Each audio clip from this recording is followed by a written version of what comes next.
Hello my dear students, good morning. चलिए start करते हैं भाग 10। आप सबको दिवाली की बहुत बहुत शुभकामनाएं। बड़े आनंद से आप इस त्यौहार को मनाएं, बाकी एंजॉय करें अपने घर पे और थोड़ा सा अपना ख्याल रखें, खासकर पटाखों के मामले में, ठीक है ना। हाँ, तो चलिए बेटा स्टार्ट करते हैं। लोकोक्तियाँ भाग 10। थोता चना बाजे घना। थोता चना, थोता मतलब क्या? थोता मतलब खोखला, जो अंदर से खाली रहता है ना, खाली, हाँ वो, उसको बोलते हैं थोता। तो चना कैसा है? थोता खाली है, मतलब दम वाली बात नहीं है, मतलब ओछा आदमी को बताया गया उससे, है ना। हाँ, कि ओछा व्यक्ति सदा अधिक दिखावा करता है। ओछा आदमी जो रहता है ना, वो अपनी लिमिट से अधिक दिखावा करता है, सदा अधिक दिखावा करता है, ठीक है ना। तो थोथा चना बाजे घना, ओछा व्यक्ति सदा अधिक दिखावा करता है। देखो बेटा, 10 की लाठी 1 का बोझ, सहयोग की भावना से काम करना। कुछ बात समझ में आई क्या? नहीं पची बात? नहीं पची, पचाते हैं। देखो, जैसे कुछ लोग ऐसे होते हैं, अगर उनको 2-3 काम सौंप दें और ये सारे काम क्या मैं करूँगा क्या, उनका काम वो करेंगे, लेकिन इसको हम सहयोग की भावना नहीं बोलेंगे बेटा। लेकिन जब 10 आदमियों का काम कभी कभी एक ही आदमी करता है और मैनेज करके चलता है कि नहीं यार ठीक है, कभी कभी हमारा काम वो भी कर लेगा या कर लेंगे, ठीक है, इसको बोलते हैं सहयोग की भावना से काम करना। तो यहाँ 10 की लाठी है और 1 का बोझ समझ रहा है वो आदमी। 10 लोगों ने अपनी लाठियां रख दी उसके ऊपर और वो क्या समझ, अरे एक ही तो है, कहाँ ज़्यादा है। मतलब काम बिगाड़ना नहीं है, काम को बनाए रखना है, इसको बोलते हैं, ठीक है, सहयोग की भावना से काम करना। ओके, दमड़ी की हांडी भी ठोंक बजा कर ली जाती है भैया। दमड़ी मतलब, दमड़ी समझते हैं आप? अरे प्राचीन काल में एक सिक्का चलता था भाई, जो 1 आने का 32वां भाग हुआ करता था। 1 आने का 32वां भाग हुआ करता था, उसको बोलते थे दमड़ी। You know very well about coin, दमड़ी। ओके, तो मतलब एक बहुत छोटी राशि कुल मिलाकर बात ही है ना। तो छोटी राशि, तो दमड़ी की हांडी मतलब नाम मात्र के पैसे की हांडी थी ये, है ना, और उसको भी ठोक बजा कर ली जाती है, ठीक है। तो छोटी सी चीज भी देख कर ही लेना चाहिए, भले ही नाम मात्र की हो तो, लेकिन उसको भी देख कर ही लेना चाहिए, ठीक है ना, ताकि उसका पता चल सके कि ये वास्तव में चलेगी भी क्या, नहीं चलेगी, टिकाऊ भी है कि नहीं है, ऐसा है। देखो, दान की बचियां के दांत नहीं गिने जाते। अब कोई चीज दान में दी गई है तो उसके क्या दांत गिनने है, तो फ्री की चीज ना, हाँ आन दो बस, ऐसा। तो मुफ्त में मिलने वाली वस्तु के संबंध में पसंद व नापसंद का प्रश्न ही नहीं उठता, जैसी भी है वैसी आन दो। हाँ, तो मुफ्त में मिलने वाली वस्तु के संबंध में पसंद व नापसंद का प्रश्न ही नहीं उठता। तो दान की चीज मुफ्त की है ना, दान की बचियां के दांत नहीं गिने जाते, इसलिए कहते हैं। दाल भात में मूसलचंद, अनुचित हस्तक्षेप करना। अब भैया दाल तो समझ में आया, भात भी समझ में आ गया होगा। उबले हुए चावल को क्या बोलते हैं बेटा? भात। अब दाल चावल अपन जैसे खाते ही हैं तो बड़ा आनंद आता है, लेकिन मूसलचंद कौन आ गया? तीसरा आदमी, और फोकट में हस्तक्षेप करने, उसमें जहाँ आनंद आ रहा था वहाँ, तो एक तरह का इसको बोलते हैं। मूसलचंद जब आया ना उस दाल भात में बीच में, तो एक अनुचित हस्तक्षेप हुआ कि नहीं हुआ, इसलिए बोलते हैं दाल। कोई तीसरा आदमी, आप 2 लोग बात कर रहे हैं, तीसरा आदमी आके उसमें बार बार आपको डिस्टर्ब कर रहा है, तब बोलते हैं हम दाल भात में मूसलचंद, ये आ गया, है ना, इसको अनुचित हस्तक्षेप एक तरह का, ठीक है बेटा, अनुचित हस्तक्षेप करना।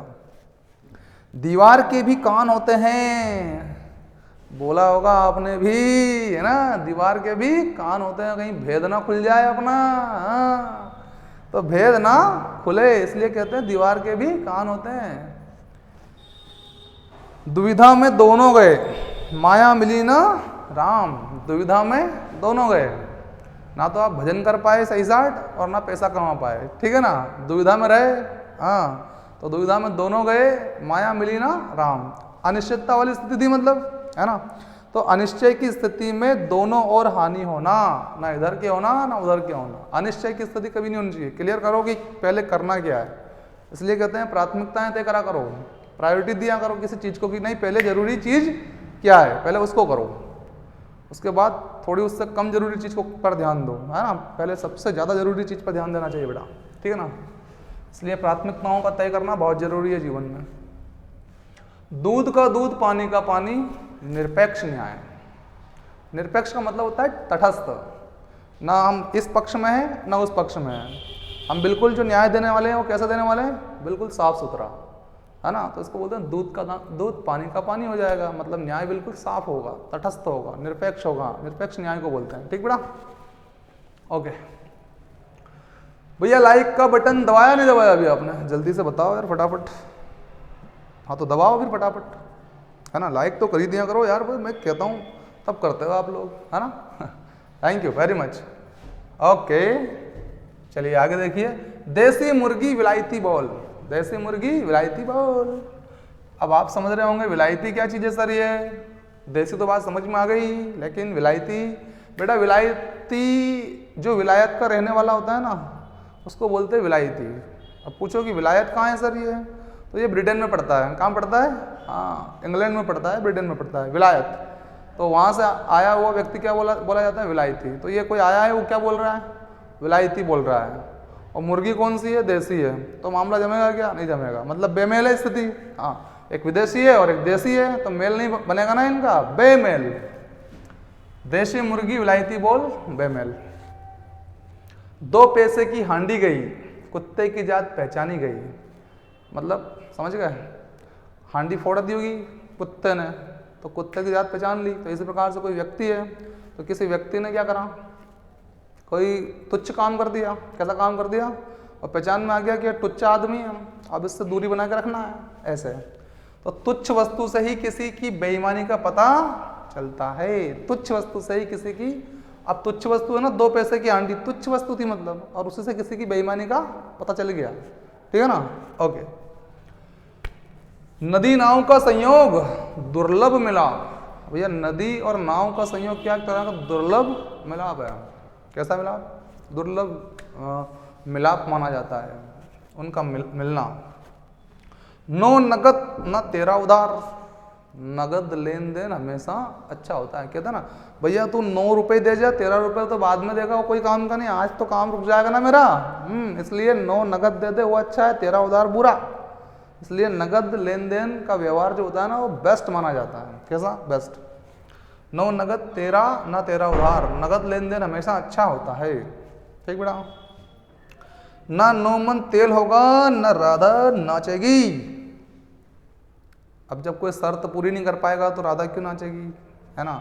ना 9 मन तेल होगा, ये शर्त है 9 मन तेल, अब वो होगा ही नहीं तो राधा क्यों नाचेगी। अर्थात शर्त पूरी ना होने पर काम का ना करना, है ना, या ना बनना। शर्त पूरी ना होने पर काम का ना बनना। ना रहे बांस ना रहे बांसुरी। कलह को जड़ से समाप्त कर देना। कलह मतलब समझते हो ना, घर में हो जाती है ना कलह, कभी कड़ो हो जाए, कड़ो वो कलह, ठीक है। हाँ। तो ना रहेगा बांस और ना रहेगी बांसुरी, मतलब कलह की जड़ ही काट देना, खत्म, आज के बाद होना ही नहीं, ठीक है ना। कलह की जड़ ही काट देना, इसको बोलते हैं ना रहेगा बांस और ना रहेगी बांसुरी। नाच न जाने आंगन टेढ़ा। स्वयं अयोग्य व दोष दूसरों को देना। कहते हैं ना अरे वो तो चीज खराब थी यार, वो हमारी कोई गलती नहीं है उसमें, है। अरे बेटा जी नाच न जाने आंगन टेढ़ा, मतलब स्वयं अयोग्य हो और दूसरे को दोष दे रहे हो। हाँ, स्वयं अयोग्य व दोष दूसरों को देना, दोष दूसरों को देना। नाम बड़े व दर्शन छोटे। अब यहाँ दर्शन छोटे हैं, है ना, नाम क्या है, बड़े हैं, दर्शन छोटे हैं, ठीक है। तो बाहरी तड़क भड़क पर गुण का कम होना। जैसे किसी की दुकान है बहुत बड़ी और ऊपर लाइटें लगा रखी है, और हमसे बढ़कर कोई नहीं है मार्केट में, और जब देखा कि नमक और तेल ही नहीं है इनके यहाँ तो उस दुकान जितनी बड़ी थी उसके हिसाब से उसमें चीज़ों का ना होना, मतलब उसमें गुण ना होना उतना जितना उसने बता रखा है, ठीक है। तो बाहरी तड़क भड़क तो बहुत है पर गुण कम होना, गुण कम, क्वालिटी कम होना। नामी चोर मारा जाए। नामी चोर मारा जाए। निर्दोष रहने पर भी बदनामी से हानि। देखो नामी चोर था वो, चोर कैसा है, नामी, मतलब ऐसा नहीं है कि वो चोर है बस एक नाम दिया एक आदमी का कि उसको नाम लगा दिया कि वो चोर है, जबकि वास्तव में वो चोर नहीं था, तो नाम दे दिया। तो क्या हुआ, वास्तव में निर्दोष रहने पर भी बदनामी से हानि हो गई उसकी। निर्दोष था जबकि वो, लेकिन बदनामी से हानि होगी। तो कहता है नामी चोर मारा गया। नामी चोर, नामी आदमी था, उसको चोर बना दिया आपने। मारा गया कि नहीं बेचारा, वो मारा गया। तो नामी चोर मारा जाए, निर्दोष रहने पर भी बदनामी से हानि। ओके बच्चों, मिलते हैं नेक्स्ट एपिसोड में। टेक केयर, ध्यान रखिए, थोड़ा लड्डू पेड़े कम खाइए, ठीक है। मिलते हैं नेक्स्ट एपिसोड में। बाय, सी यू, शब्बा खैर, गुड डे।